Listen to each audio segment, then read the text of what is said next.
बाहर करने के लिए शक्ति प्रदर्शन कर रहा था, तो ठीक उसी वक्त देश के दूसरे छोर पर गुजरात के हजीरा में प्रधानमंत्री मोदी का एक अलग ही अंदाज दिखा। प्रधानमंत्री मोदी ने खुद 9 हॉवित्जर तोप की सवारी की और इसी के साथ ही नवसारी और सिलवासा में भी आधारशिला रखी। वहीं प्रधानमंत्री मोदी ने मुंबई में फिल्म कलाकारों के बीच कहा, हाउ इज द जोश? तो जवाब मिला, हाय सर। ये रिपोर्ट भी देखिए।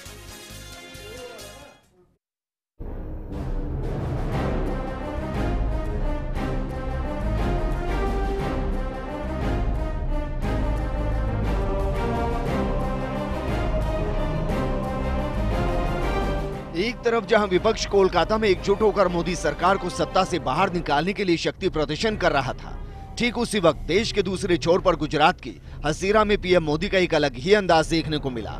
जहां लार्सन एंड टर्बो के नए आर्म सिस्टम कॉम्प्लेक्स का उद्घाटन करने आए प्रधानमंत्री मोदी ने खुद 9 हॉवित्जर तोप की सवारी की। ये क्षण पीएम मोदी के साथ साथ हर उस देशवासी के लिए प्रेरणादायक था जो देश के सैनिकों की भावना को समझता है। टैंक पर सवार अपने इस अंदाज को खुद पीएम मोदी ने अपने ट्विटर अकाउंट पर शेयर किया। पीएम मोदी के इस ट्वीट को महज 55 मिनट में हजारों रीट्वीट और लाखों लाइक मिले।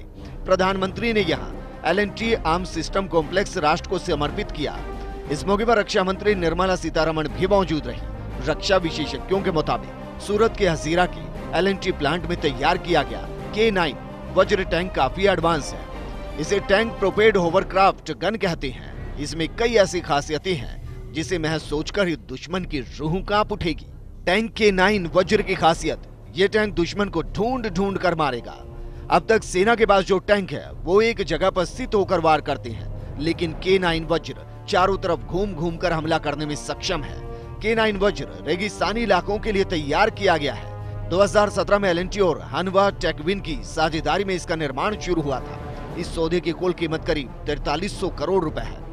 K9 वज्र तोपखाने में शामिल होने से सेना की मारक क्षमता में वृद्धि होगी। इसकी 60 किलोमीटर प्रति घंटा से ज्यादा गति की क्षमता है। ये तोप स्वचालित मिसाइल है। K9 वज्र में कैनल बेस्ड आर्टिलरी सिस्टम है जिसकी कैपेसिटी 40 से 52 किलोमीटर तक है। इसकी ऑपरेशनल रेंज 480 किलोमीटर है, जिससे बोफोर्स टैंक को भी पीछे छोड़ सकते हैं। हजीरा जाने से पहले प्रधानमंत्री मोदी ने अपनी मां हीराबेन से उनके आवास पर जाकर मुलाकात की। मां के साथ पीएम मोदी ने 30 मिनट का वक्त बिताया। इस दौरान पीएम मोदी ने घर के बाकी सदस्यों के साथ भी वक्त बिताया। इसके बाद पीएम मोदी सूरत के पास स्थित नवसारी भी गए। यहां उन्होंने निराली कैंसर अस्पताल की आधारशिला रखी। ये नवसारी का पहला संपूर्ण कैंसर अस्पताल है। इससे न केवल दक्षिणी गुजरात बल्कि कई पड़ोसी राज्यों के मरीजों को भी फायदा मिलेगा। वहीं पीएम मोदी ने दादरा और नागर हवेली के सिलवासा में एक मेडिकल कॉलेज की आधारशिला भी रखी और उन्होंने इस केंद्र शासित प्रदेश में कई विकास की योजनाओं की शुरुआत भी की। इन विकास परियोजनाओं में आरोग्य और door to door waste collection जैसी परियोजनाएं भी शामिल हैं। बीते 4.5 वर्षों में दादरा नगर हवेली जैसे छोटे से क्षेत्र में 1000 से अधिक शहरी गरीब आवास के लिए काम किया गया है, बनाए जा चुके हैं।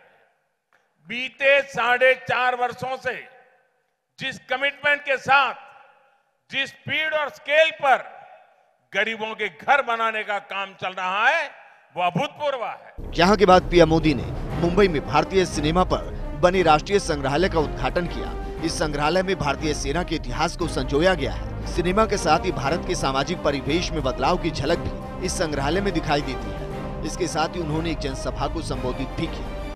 बीते 2 दशक से इस म्यूजियम के बारे में किसी न किसी रूप में चर्चा चल रही है। आज इसके लोकार्पण के साथ हमारे सिनेमा के सुनहरे अतीत को एक जगह संजोने का सपना पूरा हुआ है और मैं अनुभव करता हूं कि बहुत अच्छे काम ऐसे हैं मेरे पूर्वज के लोगों ने मेरे लिए खाटी छोड़े हुए हैं, तो मौका मुझे ही मिलता रहता है। वहीं पीएम मोदी ने देश भर की जनता को अपने इस अंदाज से ये संदेश भी देने की कोशिश की जिस तरह से विपक्षी राजनीतिक दल उनको सत्ता से